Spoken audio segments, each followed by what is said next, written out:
Zoti Topi, presidenti i Republikës, dihet në kompaninë Top Channel të Milaim Zeka të Top News, ka dhënë një deklaratë shumë të fortë, ku thonë është vepër e shërbimit me sekrete, gjithë kjo tendencë dhe nxitje në rrjetet sociale për të armiqësuar dhe për të futur në konflikt, për t'i ngatërruar, se ngatrestari është armiku numër 1 i shqiptarëve. Ngatrestari, ka thënë Gjejfisht atë, për t'i ngatërruar shqiptarët. Çfarë po ndodh? Unë kam një eksperiencë, thash, kam punuar 4 muaj në Kosovë dhe qëndrova atje në Prishtinë. Dhe vura re... Në cilin vit? Vjet. Dhe vura re edhe çfarë na bashkon dhe çfarë na ndan. Herë dhe unë isha në dilemë, thosha, po krijohet një identitet i ri kosovar, sepse nuk po themi dialektin e gjuhës, se dialekte ka edhe brenda fshatrave të zonat tona. Jo më... Si thoshe Kadareja, edhe fshati me fshat dallohen edhe nga dollia, edhe nga folklori, edhe nga rrobat, nga kostumi. Edhe fshatrat tona që kanë lagje të tërë me mbiemra të veçantë. Edhe aty ndryshon. Fshati nga fshati. Po, por e vura re që sensi humorit është krejt ndryshe. Unë isha opinionist bashkë me bashkëshorten e... Ti gjithmonë e thua puna jote kur ishe në Big Brother atje, si opinionist. Në televizionin Klan Kosova, isha opinionist me gazetaren e njohur të Kosovës dhe bashkëshorten e ish kryeministrit Ramush Haradinaj. Dhe fatmirësisht ajo vajzë ka jetuar dhe në Tiranë, ka jetuar dhe në Prishtinë, dhe i thosha, të lutem pse po qeshni, edhe po bëjmë fore, po çfarë është fore? Është hajgare, po çfarë është hajgare? Po shaka, bre shaka. Domethënë, këto lloj barriera gjysore fillojnë krijojnë edhe një lloj profili tjetër, sidomos kombet mendoj se dallohen edhe nga sensi i humorit. Pra, si e ndërton batutën, si e ndërton anekdotën. Dhe herë thosha unë, pse unë nuk po qesh? Pse unë nuk po e kuptoj. E para njerë duhet isha aty vendas që të dije dhe personazhet me detaje, origjinat e gjithçka tjetër. Dhe ajo tjetra, mendoj se Kosova, duke qenë shteti më i ri i Europës, ka kërkuar me patjetër të krijojë dhe profilin e saj unik. Pra, ne jemi shqiptar, por ne kërkojmë të jemi ndryshe nga Shqipëria, qoftë në politikë bërje, qoftë në biznes. Ti shiko rastin konkret që sa shpejt i numëron votat Kosova dhe sa ngadalë i vonon Shqipëria. Politika kosovare është më kurajoze. Sa qeveri ka dhënë ndërheqje në Kosovë? Por nuk ka kom kosovar, bleti.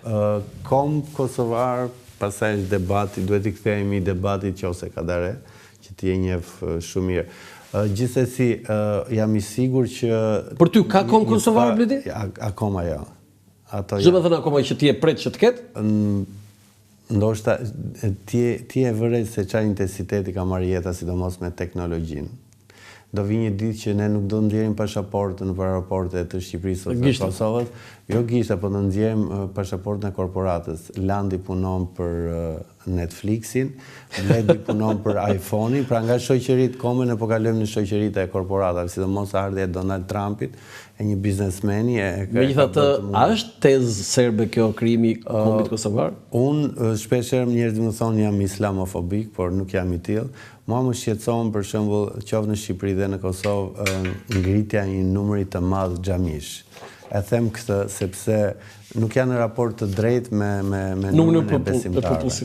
E para, ke fshatra të tërë ku ti mund të gjesh nga 2 xhami, po nuk gjen dot një shkollë, një ambulancë në fshat, dhe kjo është shqetësuese.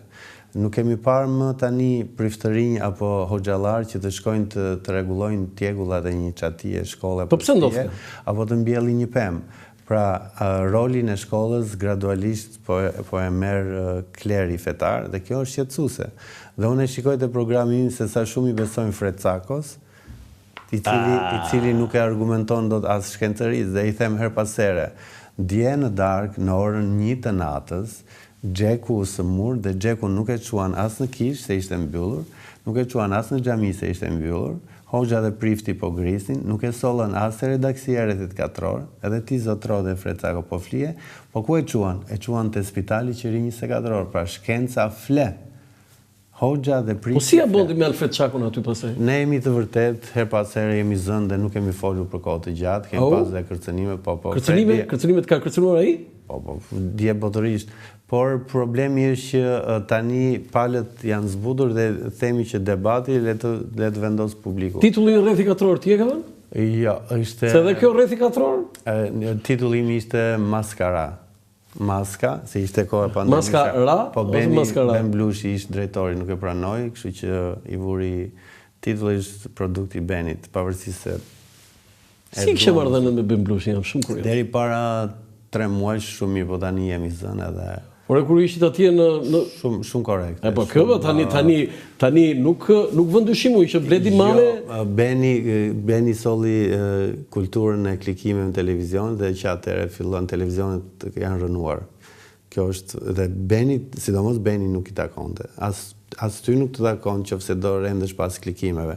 Ne na duhet na masakrove fare kështu. Klikimet le ti marri Jozi me shpullën, se në fund të ditës se ke parasysh është si puna e një këngë të bukur, se ti je familje muzikantësh dhe mbas 10 vjetësh ti nuk do dëgjosh atë këngë që vjet në ver. E diti dhe unë kush ishte hiti i verës? Jo, se mbaroi. Mbaroi. Pra ti dhe unë këndon këngën e Parashqevis, këngën e Hotel California, Eagles, ndonjë këngë nga Tina Turner. E kam fjalën që edhe punë e klikimeve, okay, për momenti, po pastaj ka nostalgji, ka. Mbas 10 vjetësh, jo, ne na duhet debati i thelbi, nuk na duan tani përputhet. E ka parasysh ikmi ti lavira si kolon zanore të mitikut Partisë Demokratike akoma Europsat e 87-s ti dhe Final Countdown. Edhe ata e vendonin. Ore, keni një këngë tjetër i thash? Vini një këngë tjetër, 1987. Dole dhe politika, Po dole. Ju lutem regjia disa foto, po uroj Bledi mos më ngasmoj të ketë vënë ajo gazetarja sepse e shikoja që kishte një kështu ndaj te kolegja jonë është. Jo, kolegja jon, po mos më bëni një kapërzim. Po, foto tjetër ta komentojmë. Bledi, kjo është qeveria e kryeministit Rama. Si është qeveria? Gjysmat janë anonim dhe gjysmat janë punëtor. Për shembull, për klimën e biznesit, ka qenë dhe ish ministër finansës, ka lënë gjë, nuk e di njeri, as emrin nuk e di sinqerisht. Tani ti marrim me radhë nga kryeministri një herë. 12 vjet kryeministër, është në renditje Bledi, i pari Mehmet Çeu 27 vjet e 3 muaj. Po, i dytë Edi Rama 12 vjet dhe me gjas. Ja kaloi dhe Adil Çaçanit, po. Jo, ja kaloi Enver Hoxhës, se ishte Enver Hoxha kaloi në vend 3, Adil Çaçani vend 4, Sali Berisha vend 5 me 8 vjet. Kjo është renditja. Shoku Mehmet dhe shoku Edvin. Jo, shoku Mehmet 27 vjet, atë se besoj që arrin. Ja, se nuk arrin. Di çka ka një problem, ky po mori datën e antarësimit në BE, pastaj mbaroi. Ja kalon Mehmet? Nuk të ikën më. Ai s'ka nevojë të bëj fushat elektorale. Ai atë po kërkon që 2027 mbyll negociatat dhe të marrë datën e hyrjes Shqipëria dhe Malizi dhe pastaj nuk ka më fushat elektorale në Shqipëri dhe nuk do ketë më opozitë. Do vinë vërdall me atë pasaportën nga Shkodra deri në Saran. Po. Trego dhe cila është marrëdhënia jote me Edi Ramën? Unë edhe para një jave Sali Berisha më akuzoi prapë që shkrimet e mia i bën Edi Rama, por unë e kam takuar njërë në tokë edhe një në ajër. Një në tokë dhe një në ajër? Po, kemi usuar nga Vjena në Tiranë, rastisëm, edhe i thash mos na ka vënë në një bombë, jo, më tha mua ty të mbron NATO, tha.